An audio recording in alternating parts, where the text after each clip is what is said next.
El chipset.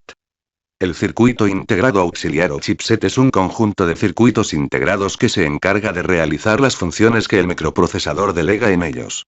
Chipset traducido literalmente del inglés significa conjunto de circuitos integrados. Se designa circuito integrado auxiliar al circuito integrado que es periférico a un sistema pero necesario para el funcionamiento del mismo. La mayoría de los sistemas necesitan más de un circuito integrado auxiliar. Sin embargo, el término chipset se suele emplear en la actualidad cuando se habla sobre las placas base de las PCs IBM. Antiguamente estas funciones eran relativamente sencillas de realizar y el chipset apenas influía en el rendimiento del ordenador, por lo que el chipset era el último elemento al que se concedía importancia a la hora de comprar una placa base, si es que alguien se molestaba siquiera en informarse sobre la naturaleza del mismo. Pero los nuevos y muy complejos micros, junto con un muy amplio abanico de tecnologías en materia de memorias, caché y periféricos que aparecen y desaparecen casi de mes en mes, han hecho que la importancia del chipset crezca enormemente. Entonces el chipset es el conjunto de chips que se encargan de controlar determinadas funciones del ordenador, como la forma en que interacciona el microprocesador con la memoria o la caché, o el control de los puertos y slots ISA, PCI, ACP, USB. En los procesadores habituales el chipset está formado por dos circuitos auxiliares al procesador principal. El puente norte se usa como puente de enlace entre dicho procesador y la memoria. El North Bridge controla las funciones de acceso hacia y entre el microprocesador, la memoria RAM, el puerto gráfico ACP, y las comunicaciones con el South Bridge.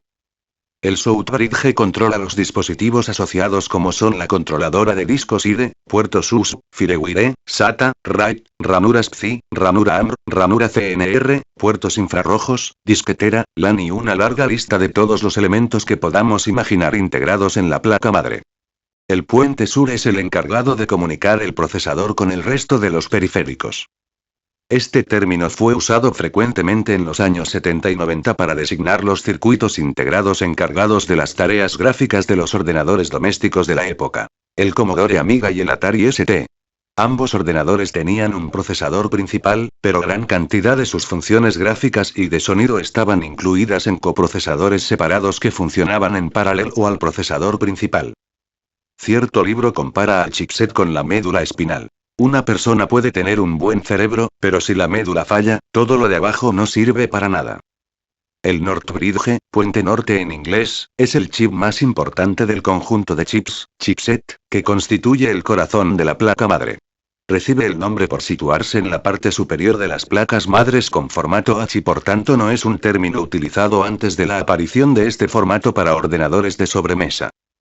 Chip integrado es el conjunto de la placa base que controla las funciones de acceso desde y hasta microprocesador, ACP, memoria RAM y South Bridge. Su función principal es la de controlar el funcionamiento del bus del procesador, la memoria y el puerto ACP. De esa forma, sirve de conexión, de ahí su denominación de puente, entre la placa madre y los principales componentes de la PC.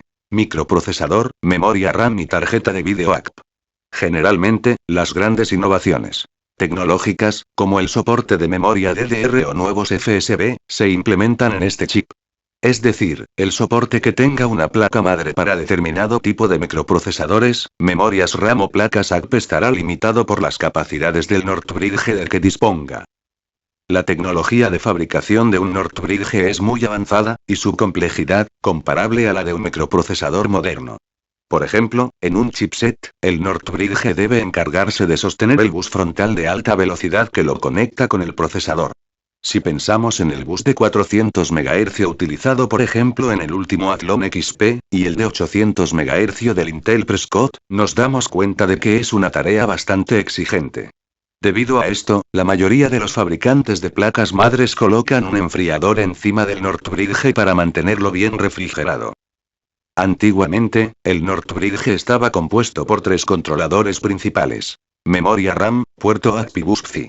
Hoy en día, el controlador PCI se inserta directamente en el South Bridge, puente sur, y en algunas arquitecturas más nuevas el controlador de memoria se encuentra integrado en el procesador. Este es el caso de los Athlon 64. Los Northbridges tienen un bus de datos de 64 bits en la arquitectura x86 y funcionan en frecuencias que van desde los 66 MHz de las primeras placas que lo integraban en 1998 hasta 1 GHz de los modelos actuales de SIS para procesadores ARM64. El puente Sur-South Bridge es un chip, generalmente formado por un conjunto de circuitos integrados, que forma parte del chipset y de la placa madre. Su función principal es comunicar todos los dispositivos de entrada barra salida de un ordenador tales como disco duro, teclado, puerto USB, FireWire, LAN o todos aquellos dispositivos conectados al bus Wi-Fi. El South Bridge es la segunda parte del conjunto del chipset, Northbridge-South Bridge, y se comunica con el microprocesador mediante el Northbridge. Este último realiza las labores de interconexión con el bus ACP, la memoria RAM y el citado South Bridge. En los últimos modelos de placas el South Bridge acapara cada vez mayor número de dispositivos a conectar y comunicar, por lo que fabricantes como Amdovia han desarrollado tecnologías como Hipertransport o VLIM respectivamente para evitar el efecto cuello de botella en el transporte de datos entre dispositivos. A continuación veremos una serie de ejemplos de diagramas de chipsets.